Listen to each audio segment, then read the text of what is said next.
my big thing is to support, some of the great aquaculture products that are coming out of the US now. We have amazing oyster farms, mussels, scallops, seaweed. There's other finfish farms that are coming up. There's a pompano farm in Florida. There's some coho salmon in the Hudson Valley area. And there's just really, really cool, innovative companies that are, trying to bring forward growing more of our own seafood here in the US.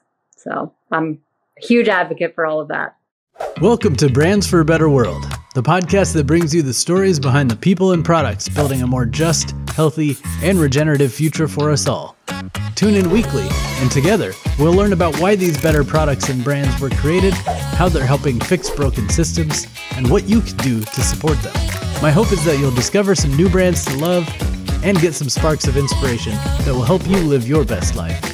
Hi, I'm your host, Gage Mitchell, founder of Modern Species, a sustainable brand design agency helping better brands grow to scale their impact.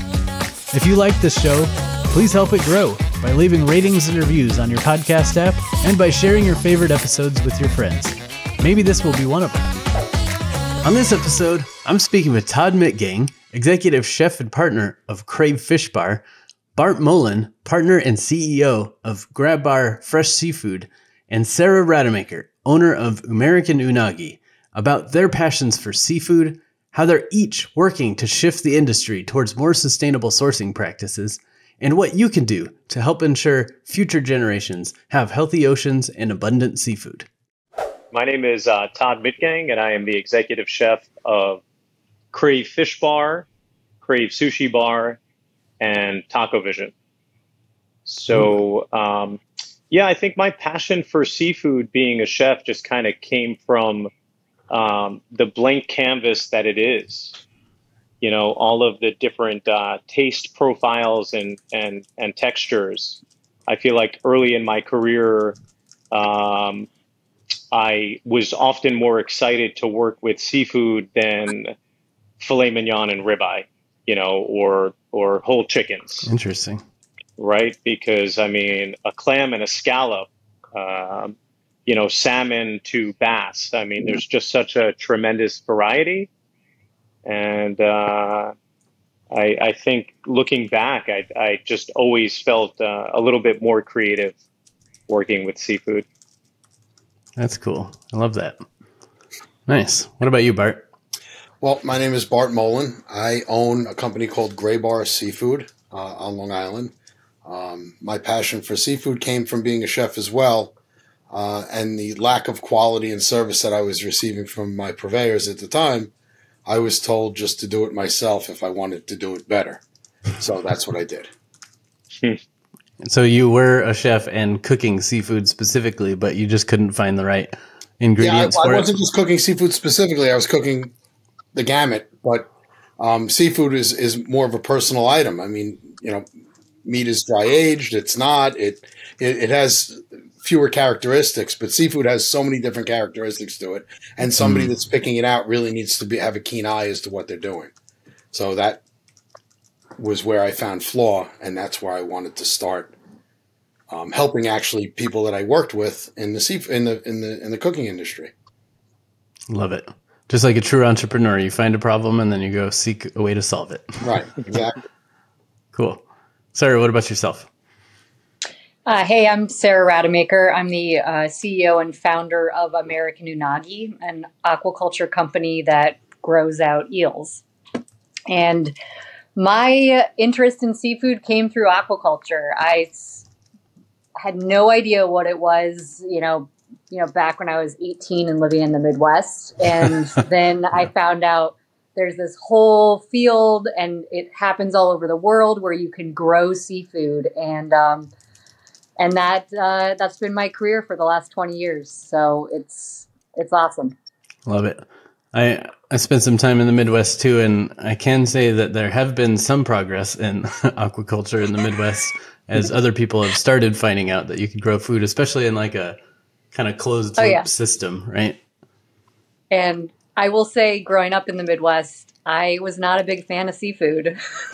Yeah. I can imagine. I was just at a sustainable food event last night, and I was commenting on the fact that every state that I move to or live in introduces me to a new type of food that I wasn't super familiar with before. Like I grew up in Colorado at the time, not a lot of great seafood, like fish sticks were the, were the fresh seafood you could find, right? It's gotten better since then. But like when I moved to Wisconsin, you know, I learned how great cheese can be. When I moved to Seattle, I learned how great coffee can be. Like every region or state has its own things that you get introduced to along the way. So I love that you kind of discovered it over time. That's awesome. Now, I know the main reason we're all coming together today is not just to talk about how delicious seafood can be or all the ways we can cook it or grow it, but to talk about the sustainability issues related in seafood. And I think it's worth starting this conversation by each of you kind of sharing the problems you're set out to solve within the industry. So Bart, you already kind of started down that path of saying like you're doing what you're doing now because you struggled as a chef to find the right ingredients. But can you dive a little bit deeper into the challenges you were facing and why you decided to shift careers into being a ocean-friendly distributor? Well, yeah, I got involved in the wholesale fish business really as a chef, as I said, and to realize how difficult the business really was and who was actually operating in the business back then. It wasn't food service professionals. It wasn't people that knew really much about anything, just about moving product from one place to another.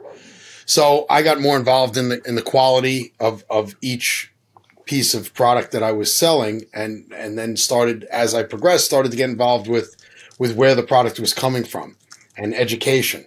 So the biggest hurdle is awareness of customers and consumers. It seems to be the biggest hurdle to get to, because a lot of people buy for price. They buy for lots of other things besides the quality of the food that's going into their body. So as awareness and education improves, and we try our best to educate our customers, so does the quality of the plates going to each and everybody's restaurants and the quality of the dishes coming out. And I know obviously there's a big challenge educating, informing, the average consumer, because most of us don't have a direct line to show up in their living rooms and teach them about food quality and fish and whatever.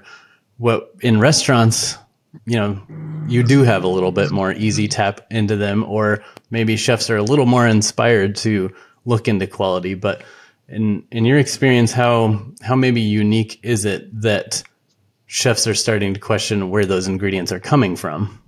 Like, obviously there's quality and price, but like sustainability the whole world is more aware of where products are coming from, and they're getting better at looking at the quality and seeing the results. I mean, if you start with a really good piece of product in front of you that was harvested correctly and handled correctly and brought to them correctly, their job is so much easier. They start off with a great piece of product instead of where it was years ago, where they had to doctor it up to make it work the way they needed it to taste. Yeah, I love that. Out here in the Northwest, one of the defining attributes I would say of some of the cuisine is just using quality ingredients. And when you do that, you don't have to do as much to it, right? Just a little olive oil and some salt and a nice piece of seafood goes a long way, right? Yeah. If it's a good quality piece of seafood. Right. Whereas to your point, maybe historically it'd be like, well, I buy for price and then I figure out what sauce I can put on it or what methods I can do to make it taste better.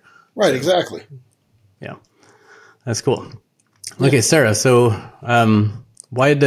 since you're doing kind of the unagi farms, why did you feel the U.S. seafood market needed a large eel farm to build a more sustainable seafood future? One of the big issues in seafood is traceability and accountability, the whole topic of knowing where product's coming from. But along that line, it's how is it, that resource managed? How is it grown? What are the transportation methods? And I saw a really big opportunity with eel. And, out of a lot of the species, eel is, the poster child for issues with traceability and accountability. Okay. There's a lot of poaching black market eels globally. And here in Maine, we have one of the most well-managed fisheries for the glass eels that start the aquaculture process. And I saw an opportunity to connect that with locally grown farming methods. So that way we could have, one of the most traceable, accountable eels in the world by having this local connection and a connection to a fishery that's well managed. So, it's realizing that, doing this business was solving a big problem that is across the board in a lot of aspects of the seafood industry. Now, as a fairly lay person to the sourcing of eels, like the issues there, you kind of mentioned that they're the poster child for poaching or black market sales. I know some seafood, like some of the things I've heard about seafood traceability, for example, is you might go to a restaurant and order a mahi, but you get a tilapia or something like that because that's what they got sourced. And maybe it's not the restaurant intentionally doing that. Maybe that's what the distributor got. Maybe it's just untraceable, whatever. Like there's issues like that. Was that kind of one of the issues with eel, like where maybe people think they're buying eel, but they're getting something else? Or was it more they want to buy eel and they're getting eel, but it was captured in destructive ways or unethical ways or something like that? It's, with eel, it's more the latter. It's, eel is a unique aquaculture product in that it's connected to a wild fishery, and not all of those fisheries are managed equally. So that's, a really important thing about seafood sourcing is where you're sourcing it from, who those fishermen are, what regulations they're under. And that's really the big difference with eel is, all of those little decisions along the supply chain to making the product, better for the overall market. And the quality too. That was the other thing. I had no idea how good eel could be until I grew some in my basement, which is mind blowing to say. But it, I think to Bart's point, it's like sometimes, our standards are not always where they could be. And when you realize how good seafood can be, it changes, it creates more value in sourcing, in, handling, and all of those little decisions. Yeah. Well, we might get into more of this a little bit later too, but because you're talking about quality, I'm going to throw this out here and maybe anyone can chime in on this, but I've seen kind of a debate on both sides of the table of farmed versus wild caught in terms of quality or taste or nutrition kind of things. Like, for example, salmon. Like I'm out here in salmon country and there's conversations of like, oh, you got to get the real wild Alaska, line caught, whatever salmon, not the farmed raised Atlantic stuff that's kind of dyed pink and doesn't taste as good and doesn't have all the right fats and stuff like that. So I hear some kind of conversations like that with different fish. So A, what are you all seeing about like farmed versus wild caught? I know there's a sustainability thing, but also a quality thing. And then B, like, is eel one of those things where there is a quality difference? Like, is it better quality when it's farmed, or is it better quality when it's caught, or is it kind of equal? I have lots of opinions on this. I'll let maybe Bart and Todd. I don't know if you guys want to speak before I go on a soapbox on this one. Yeah, well, I mean, ever since you said that eel is a poster child, I can't get this like vision out of my head of eels and like a movie poster sized up on like your wall, right? I mean, we got to create that for you. But the question you just asked, I mean, we're very friendly with the owners of Fisher's Island Oyster Company, and they're the Malinowskis. And they are on the farming side of the debate, whereas they wear shirts, they will only eat farmed seafood. And on the other side of that, we have plenty of customers that come in that are asking our servers, what's wild? I only eat wild. Funny enough, we did a segment with the Dr. Oz show years ago, and it was the author of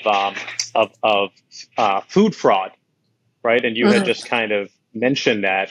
And so our job as the restaurant was to bring in wild Alaskan salmon and put it against the Faroe Island salmon, the aquaculture, the Faroe Island salmon that we use at the restaurant. And so we used the similar prep that we had on the menu, and we sat down and we tasted it.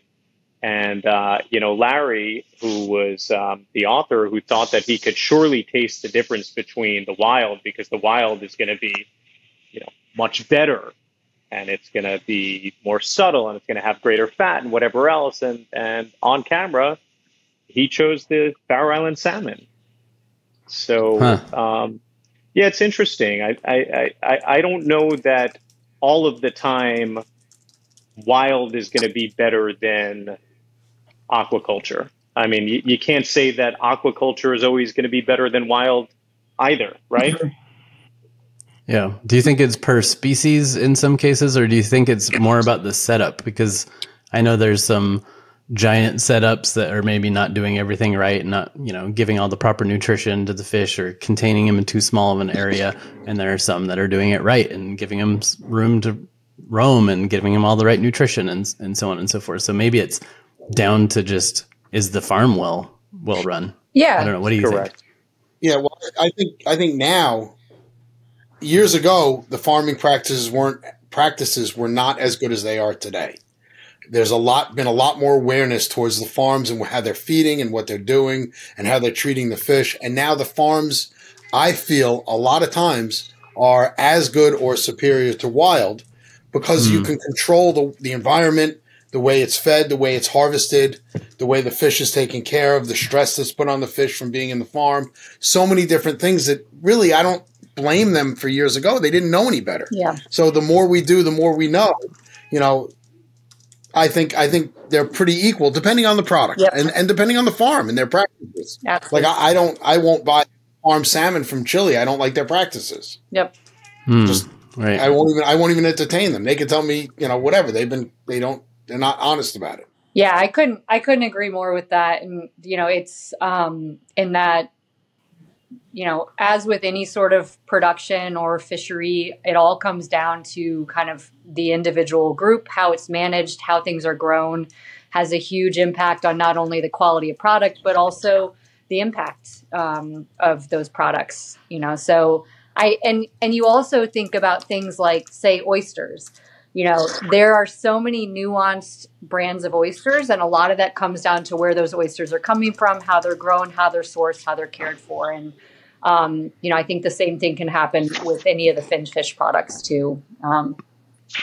Yeah, to your point, we were tasted, this is years ago, maybe in 2017, there was a new RAS system set up not far away.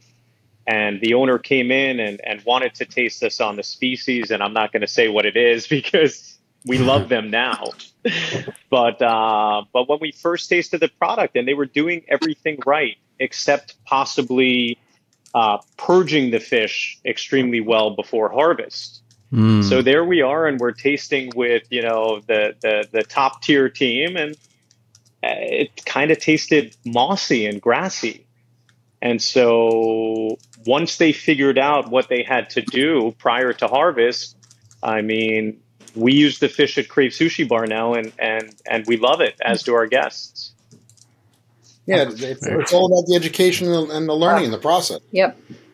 Yeah, the education piece and understanding that story, the impact is so critical. I mean, for us and our fish, we talk a lot with wild eel, for example. If you catch a wild eel, an adult eel, that fish has been, alive sometimes 20, 30 years and can have really high mercury levels, really high PCB levels. But our farmed eel, those fish have none of those concerns on the wild fish, but we're also having a lower ultimate impact on a wild species, which is better for the overall environment. So I think, so much of it species by species, and understanding that education piece of it is hard, it's a lot. It's a lot and very important. Right.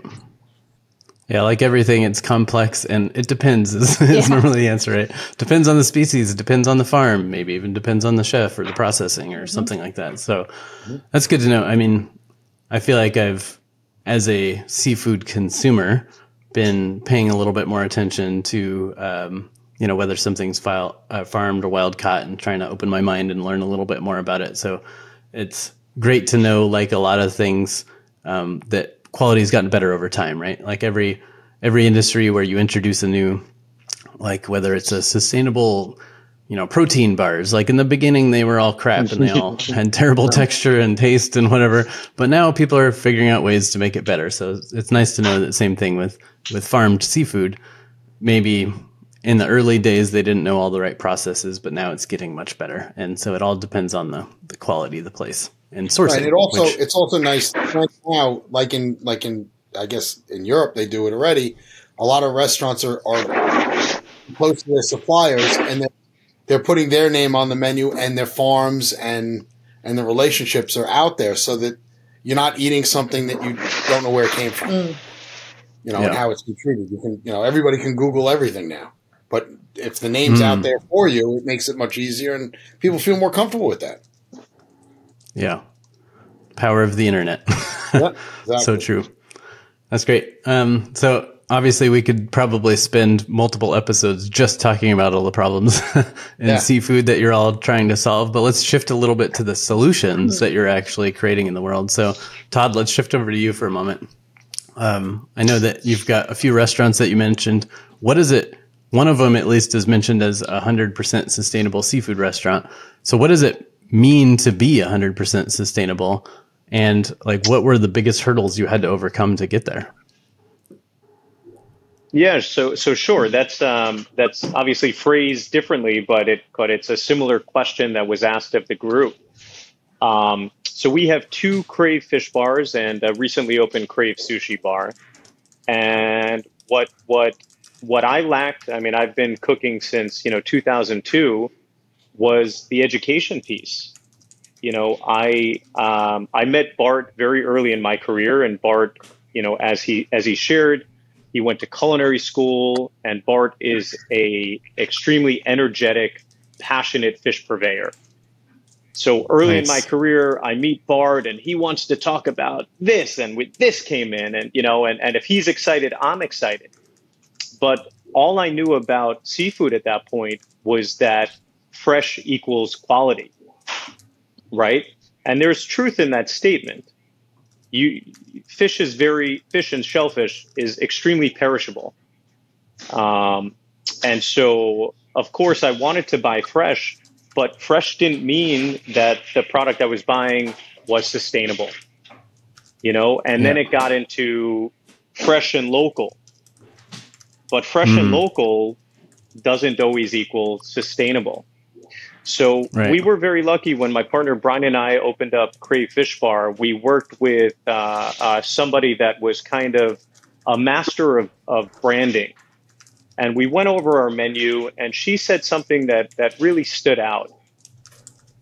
She said, well, you're buying all of these right products, and you're doing this and you're doing that, but how are you getting credit for it? Right? Oh. I mean, that's an important piece for any business.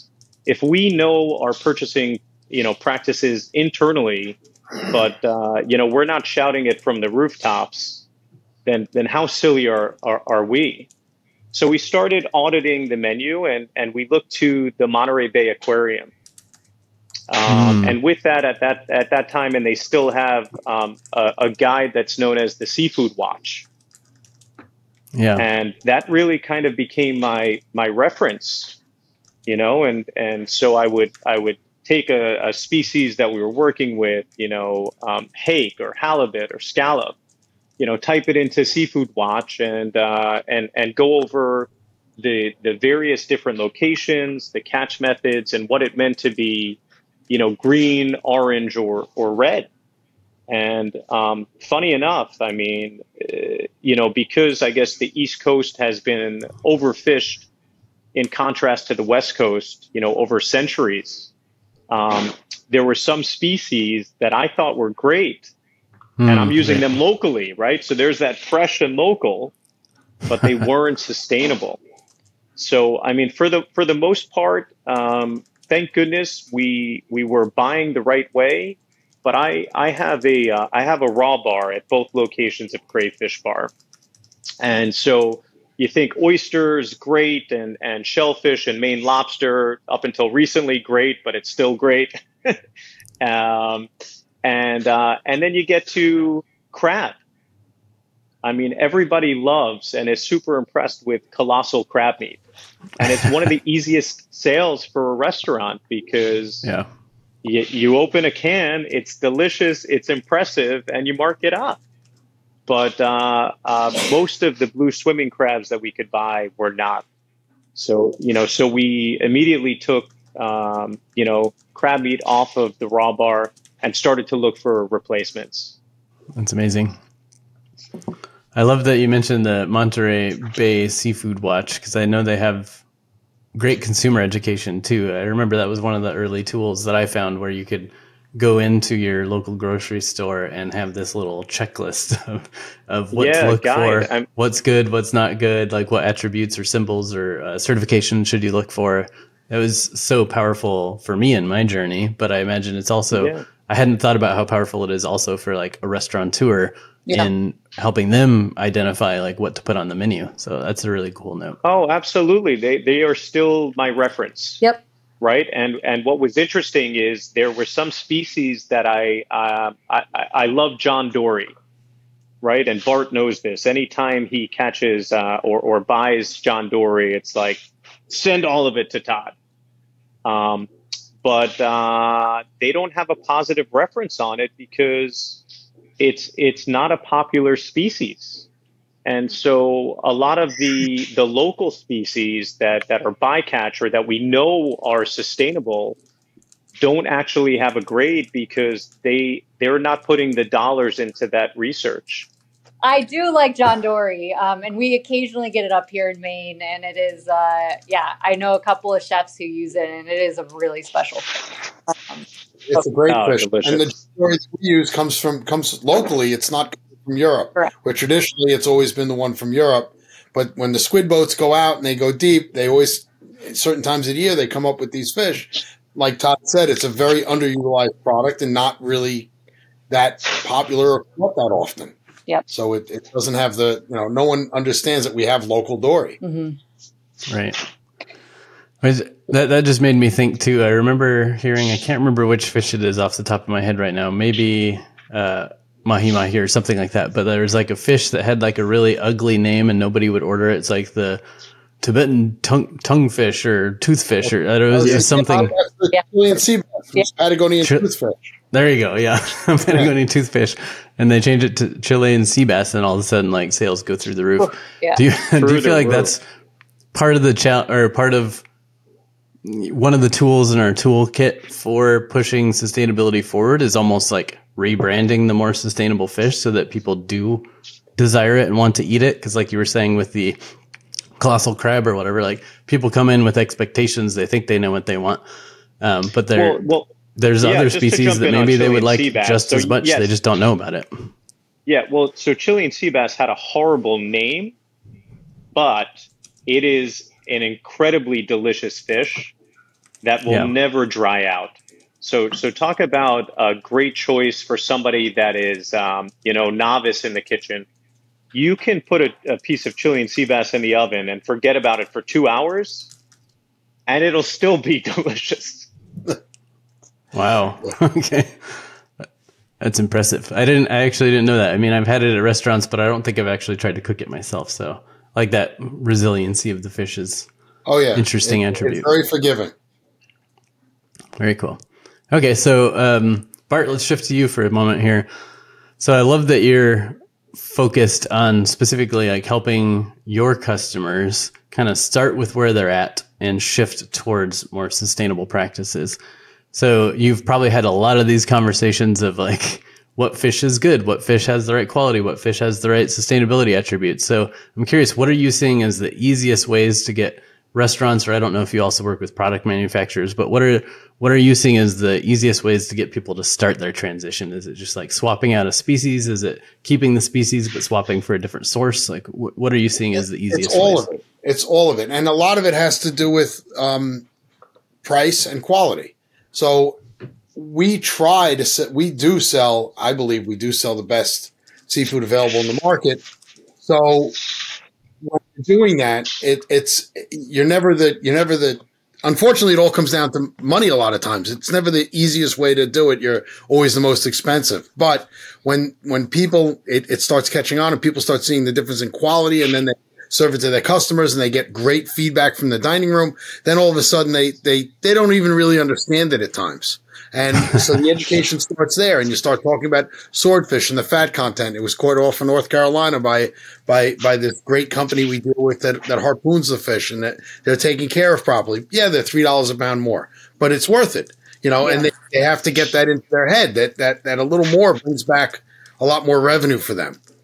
So it's a lot of different things that brings this to light, and awareness is a lot. Yeah. Them teaching their service staff to sell skate. Skate's one of my favorite. I mean, you can't beat a good piece of skate.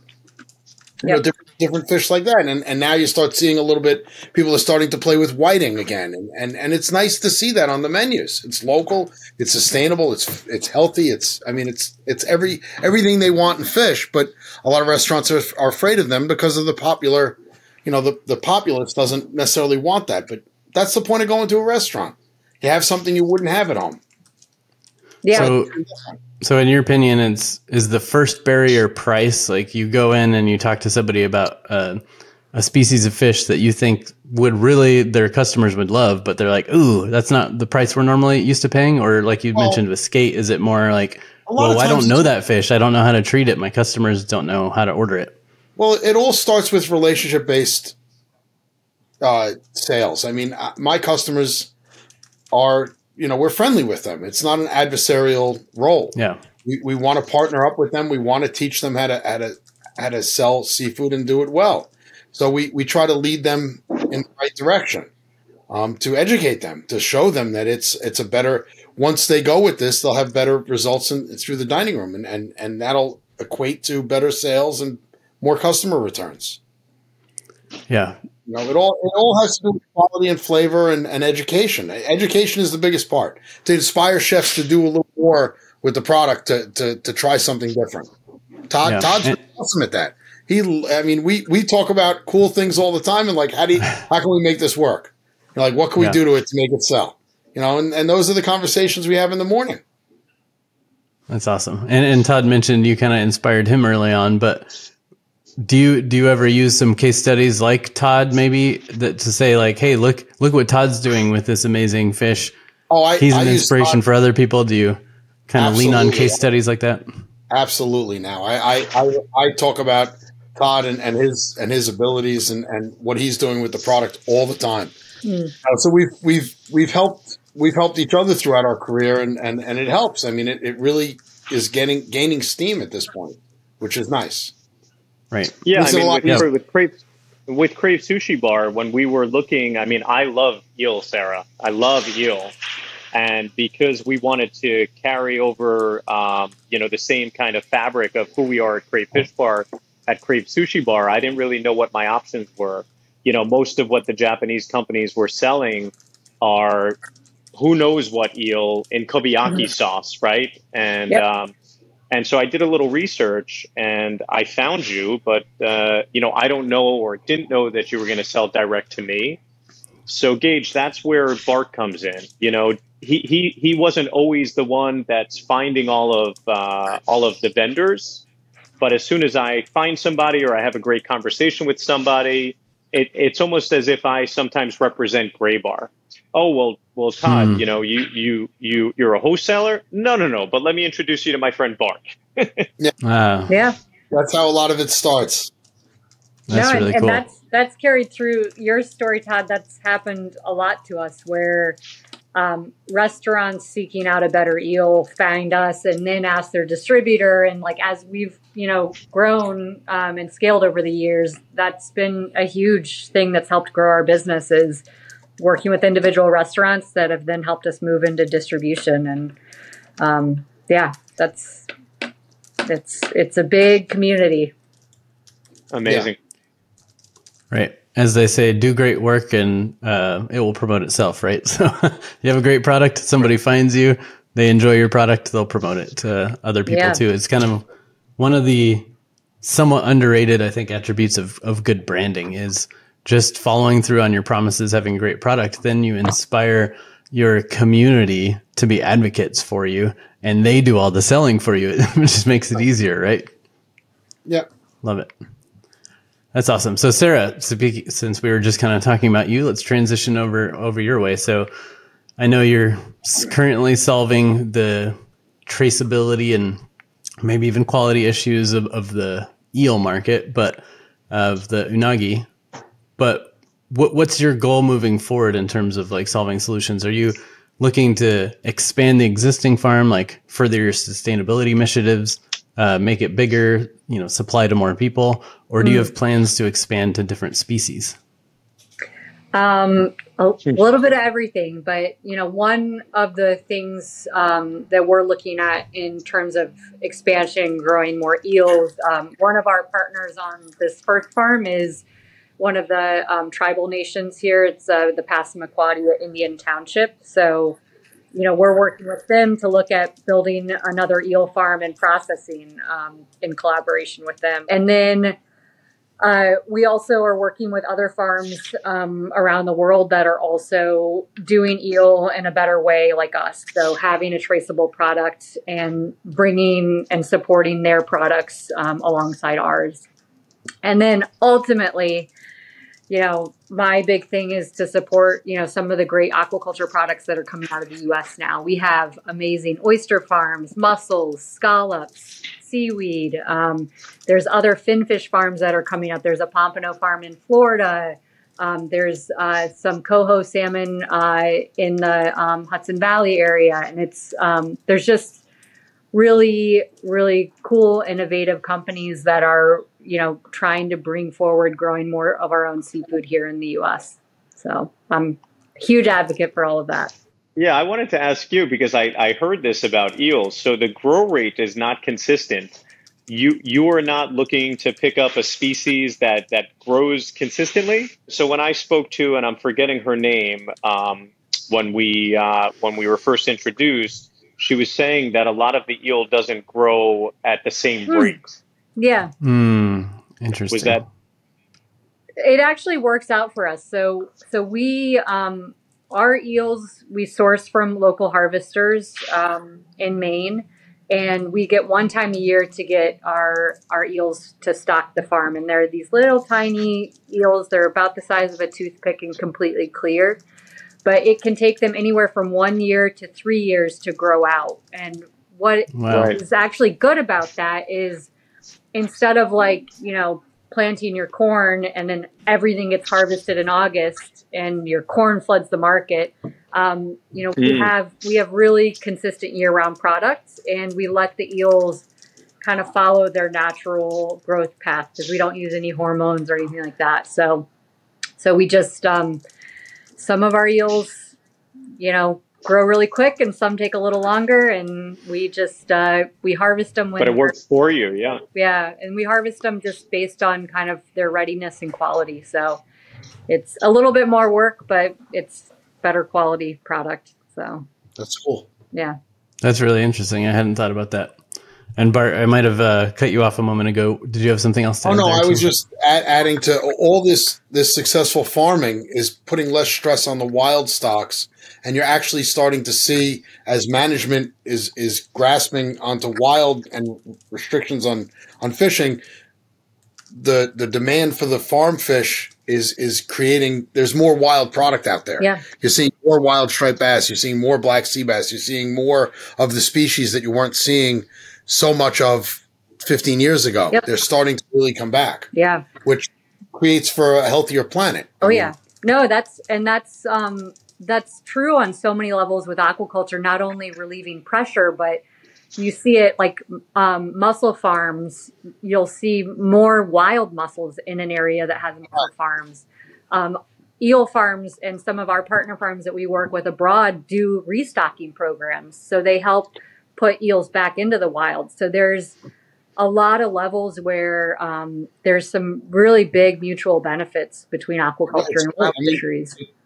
Yeah, Crave does the Billion Oyster Project, and that's huge. I mean, that's so we're kind of fixing the natural process in the process of creating a better food source. Yeah.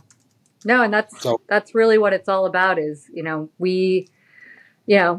we're to live, you have to use resources, we're gonna create, energy use, all of that, but it's being more thoughtful about our food systems going forward. How can we do things more efficiently? How can we be more thoughtful about supporting the right species and the right groups? And, all of those things make, little differences that add up. Yeah, absolutely. I love connecting people and sharing resources. So let's take a pause from this conversation for a brief intro to a podcast you might be interested in. Hey, this is Eric, the founder of the Climify podcast. What's Climify? Climify is an educational podcast that connects climate experts to design educators, students, and the design curious to bridge design practice and climate action to inspire listeners to envision and create a sustainable future. This season, we are trying to change the system. We're speaking with impact leaders at the intersection of climate action and design to change oppressive systems that limit us and hurt the environment.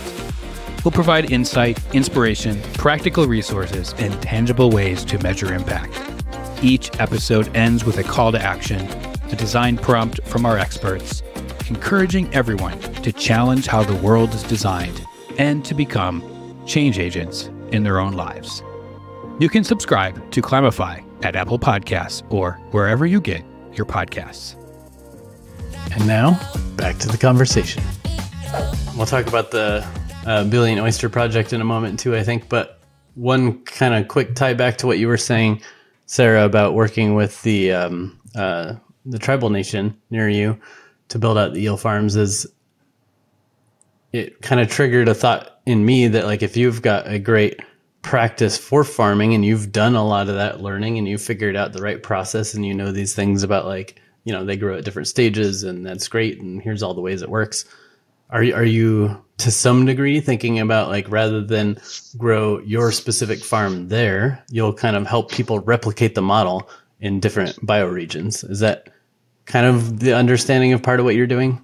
Yeah. I mean, I ultimately think we should keep more of our eels here in the U.S. to be grown out on local farms. And if there's communities, like our tribal partner that want to build an eel farm, like, I would love to see that be successful. And I think it's ultimately better for the fish if we're growing them out here. Right. Yeah. I love that, because I think one of the challenges sometimes with, I don't know, we'll just say capitalism or whatever, is the idea of, like, ownership, right? Like, you come up with an innovation, you patent it, you trademark it, you protect it, nobody else can use it, so that you're the only one that can benefit from that innovation.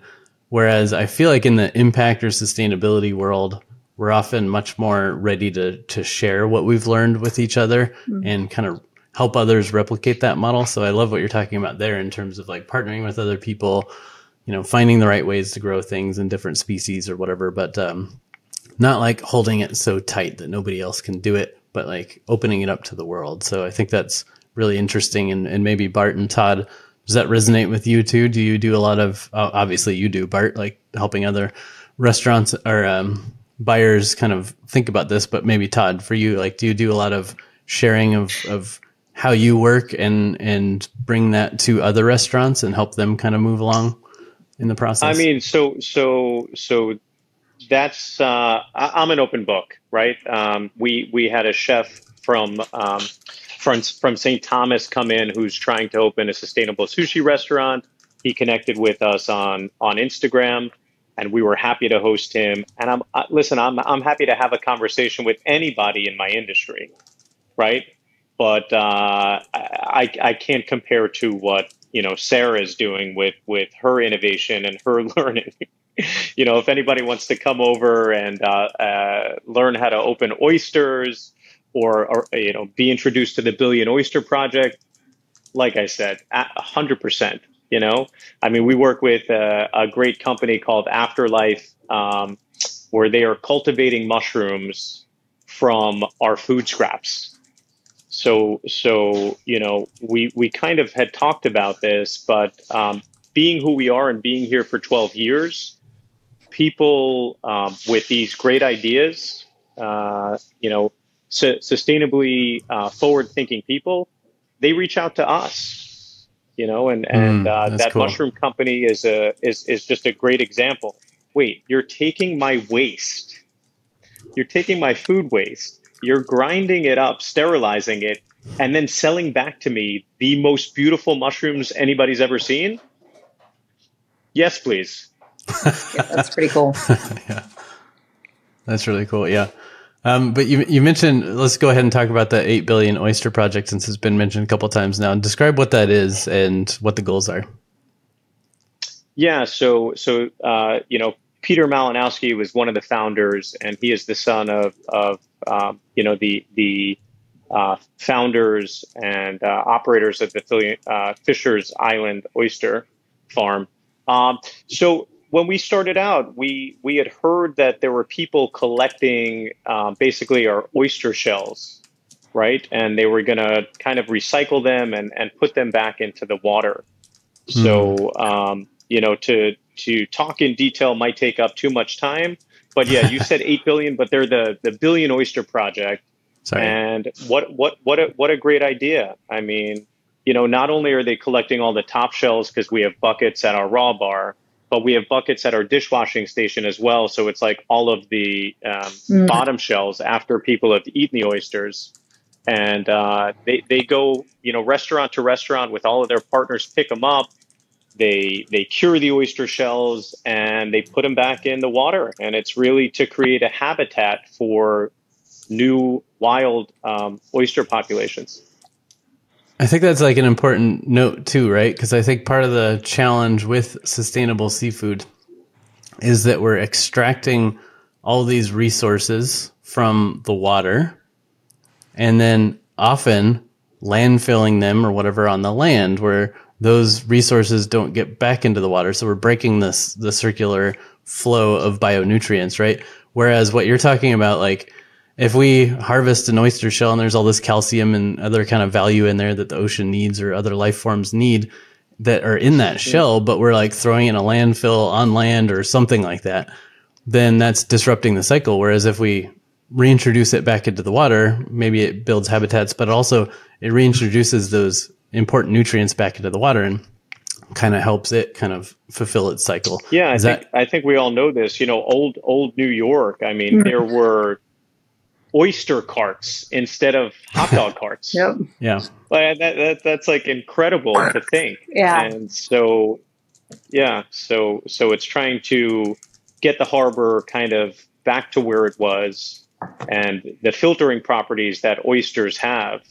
I mean, it's that beautiful cycle, right? Yeah. Yeah, I love that. So one of the kind of challenges, I think we've talked a lot about industry, like chefs, restaurants, product manufacturers, like choosing better seafood, right, to present to customers. But I know one of the challenges with pushing sustainability forward is the end user, the consumer knowledge, the person coming to your restaurant and ordering the right thing or knowing what it is or asking for it, so that it encourages restaurants to buy more sustainable stuff. So what do you all feel like, and maybe Todd, you might be the closest to the seafood consumer since you have the restaurant. So, but anyone feel free to answer this. What do you feel like you wish everybody knew about sustainable seafood? Well, I think it's back to what we've spoken about. If my restaurant is equal to, another seafood restaurant, you would hope that people would prefer to dine here, because it's entree by entree by entree by entree that we are in fact protecting the fisheries, right? And it's not going to be done by just one diner and one plate. It's an interesting position we're in. Normally they keep me in the dungeon because that's where kitchens are in Manhattan. Yeah. I'm only out in the front of the house now that I'm behind the sushi bar, which has been kind of eyes wide open and funny for lots of other reasons. But we're in a tough situation. Yes, it's all about education, but we can't be preachy as a restaurant, right. And so we write it on our menus, and hopefully people know who we are based on a reputation, based on doing it for 12 years. But yeah, guests who come in here, they want a night out. They're here for date night, most of them. Right. Yeah, that's interesting. Like, you can't be preachy. I totally feel you there, because it's about like progress over perfection. And if you start preaching, maybe it'll put people off. They'll get defensive, and then they'll like not want to come eat there, right? So you got to be welcoming along. Kind of, I like to use the analogy like baking your greens into your sweets or something, like zucchini bread or whatever, right? Like you get the kids to eat their greens by, sneaking it into other foods. To some degree, it's like, we're just going to by default be sustainable, and we're just going to be more delicious, and we're going to create a great experience, and you're going to enjoy that experience so much, you're going to ask, why was that experience so great? And then get them curious about sustainability. You're 100% right. At the sushi bar, though, I mean, like I said, I love eel, and I have 7 seats at the sushi bar. So when somebody orders it and you see their reaction, it's that's what I find to be funny. Like, people eat and they start like head nodding. Yep. And so I now, because I didn't preach to them, it said American Unagi, and it said where it was from. But I get to walk over and say, hey, you enjoyed that? Here's that story. Yeah. Love it. I'm not in the dining room. I'm talking to 7 seats at the sushi bar. Yep. Well, I guess part of that challenge then in terms of consumers is, you don't get to necessarily tell all the stories because you're back at the house, like you said, but maybe your servers, maybe your website, maybe your social media. I don't know. Are those channels that you use a lot to start planting the seeds of these conversations, 100%. Even if you're not preaching? No, absolutely they are. Of course, we have great staff education. Bart has been in, and he's done some staff education at both of the restaurants. We've had oyster farmers come in. Cool. So that's that's a really important part of what we do. And so, yeah, if there's time and the servers see the head nod and they know it's because of the eel, hopefully they'll share the story. Beautiful. Well, maybe as a way to start kind of bringing this conversation to an end, since we're getting close to time here, for any of you who want to answer it, maybe all of you, for somebody just getting started in seafood sustainability, whether they're a chef or a retail buyer or just a consumer cooking seafood at home or something like that, or going to a restaurant, what would you consider to be the most important actions that they could take after listening to this conversation? I would get to know your suppliers. Get to know wherever you're buying from, whether you're a consumer, restaurant, chef, whatever. You want to know where the product's coming from. We invite all of our customers to come in and see what we do every day. We're not ashamed of it. We're proud of it. So if you come in and you see the way your product is handled and the where it is and how it's treated and the care that goes into everything that we do, then you'll feel more confident about what you're taking home to your family. And I'm sure Todd feels the same way. He's an open book. Right. Yeah. I mean, I would say to somebody who's getting into it or just, whether that's business side, a chef, a consumer, is ask questions. I mean, that's Love it. Yeah. That's a big thing for not only, like Todd was saying, if someone nods their head or they ask, oh, this is really good, where is it from? That's a really powerful thing. And it helps make change. And, people have to get those answers, whether it's, somebody like me who's growing the eels and you've got a particular question about our product, or it's, somebody who's serving them. Love it. Todd?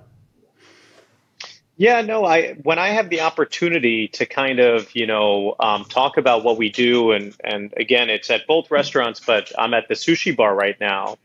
It's like, I'm so happy to say, well, listen, if you've eaten at your neighborhood sushi restaurant, do you know where all of the fish is coming from? And I'm not trying to knock them, because I eat at neighborhood sushi restaurants too, and I'm not necessarily asking. So it's not to knock that competition, but it's to be proud of what we choose to do. I'm able to tell my guests, with all of the sushi that you're eating here, I mean, point to a protein and I'll tell you exactly where it's coming from. Yeah. So it's full traceability, and that's pretty awesome. Yeah, I love that. We also mentioned the Monterey Bay kind of seafood guide or whatever. So that's maybe an action that helped me when I was kind of learning more about this. So maybe that's an action too. But I love that all of this kind of came back to asking questions, just because that education forces accountability maybe on restaurants. If you go into a restaurant that's not sourcing sustainably and you ask them, maybe if enough customers ask them, maybe they'll start actually sourcing sustainably. Or if you are going to a restaurant or something that does source sustainably, asking the questions will give you more education so you can share more of that story, right? So I love that. For me personally, like all of my sustainability knowledge came from that exact thing. It's like I was curious enough to ask the right questions that led to problems, that led to solutions, that led to knowledge, that led to being able to share that knowledge on a platform like this with other people. So I love that the general consensus is let's just encourage curiosity. Let's all, encourage consumers, encourage buyers, encourage chefs, encourage entrepreneurs to ask more questions about where's this thing coming from? What happens to it after it leaves my control? Like, what's the experience I'm trying to create? Just any questions that can try to make us more conscious about our impact on the world, but also just like, it's not just about impact. We talked a lot about quality. Also make great experiences that are actually better than the less sustainable ones. Like that's the ultimate goal, I feel like. So to this podcast is called Brands for a Better World. So what I like to wrap up with is asking you, what does a better world look like to you? So maybe I'll just go back in order of how we started. So Todd, I'll start with you. What does a better world look like to you? Yeah, that's a huge question. Yeah, it is. Right? Yeah. That's why we try to define it. Through the lens of the conversation today, I have 3 young kids, and 2 of which are elementary school or middle school age. And so whatever they're learning in school or whatever they're reading, for them to come down and say, Dad, do you know that there's going to be no fish left in the sea by, 2050? And I think the first time I heard that, I kind of gasped at that. What are you talking about? But I think there's some validity to that, unless we all together try to continue to do the things we're talking about. Be conscious. Try to seek out restaurants that are working within, these guidelines. If you're buying fish at home, ask the questions, go to the counters. Like, Whole Foods is a great example, and I'm not saying that they are the one and only, but if and when you buy seafood, it's like everything that they're selling is sustainable. So. Right. Just making sure that as my kids get older, that they're going to have similar availability from the sea on their plate. Love it. Yeah, because I always mess up this quote, so I'm going to mess it up again. But there's some quote about like, be willing to plant a tree whose shade you'll never get to sit in, or something like that. But it's the idea about taking actions now that will benefit future generations. So kind of what you just talked about, like if the decision makers of today can make better decisions, then future generations will still have options open. So I love that. Right. Great. Bart, what about you? What does a better world look like? Well, a better world looks like a lot of what Todd was talking about. I mean, we're taking part in this whole really renaissance in fish and seafood, where farming is becoming more prominent and wild product is actually starting to make a rebound. Todd with the Billion Oyster Project, and that whole thing is helping clean the waters and make everything sustainable for future generations. So, I mean, if we could start, I mean, we've come so far. I've been in business 32 years, and 32 years ago, none of this was going on. So we've come so far in the 32 years. The next 32 years will be exciting. I mean, it would be great to see all of this come to fruition and have sustainable food. I mean, that's where not to be philosophical, but that's where the wars start, when people are hungry. So if we can create a food source that's sustainable, maybe we can have more of a peaceful place at some point, peaceful country. I don't know that it'll all happen over a clam, but who knows? Or it's a meal. But, we can always hope and dream. That's such a powerful note, though, because exactly to your point, when there's abundance, then we don't need to fight over resources. But when there's scarcity, then we start fighting over resources, and then it becomes us versus them, and everything kind of breaks down. So if we can work as a species to make more abundance with the kind of systems that we live in, then maybe as a species we can become more peaceful. Correct. Love it. Exactly. Sarah, what about you?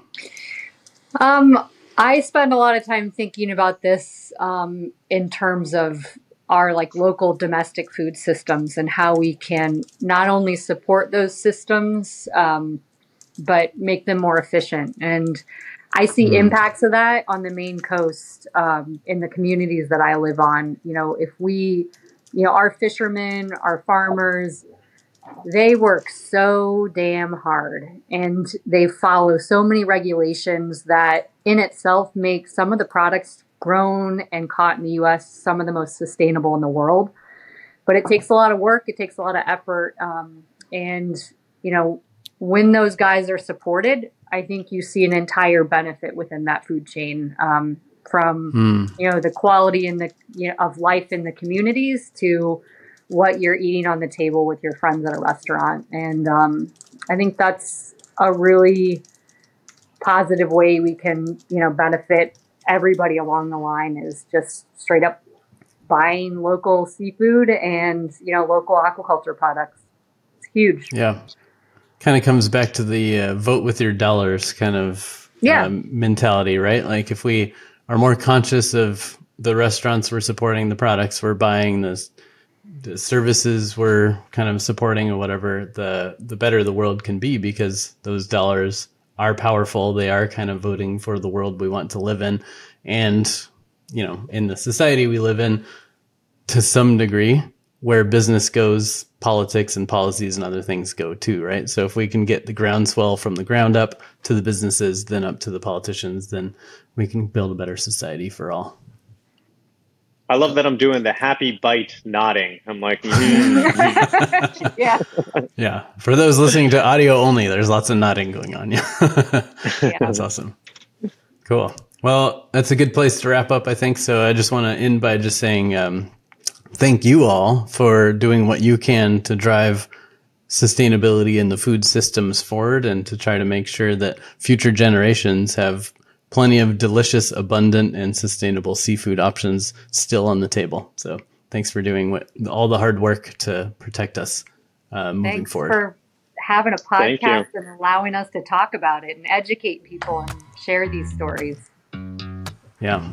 This is great. And Sarah, very nice hearing from you. Very nice meeting you. You also. Thanks for listening. To learn more about Todd and his restaurants, visit cravefishbar.com. To learn more about Bart and his wholesale distribution company, visit Gra-Barfish.com. That's Grabar fish.com.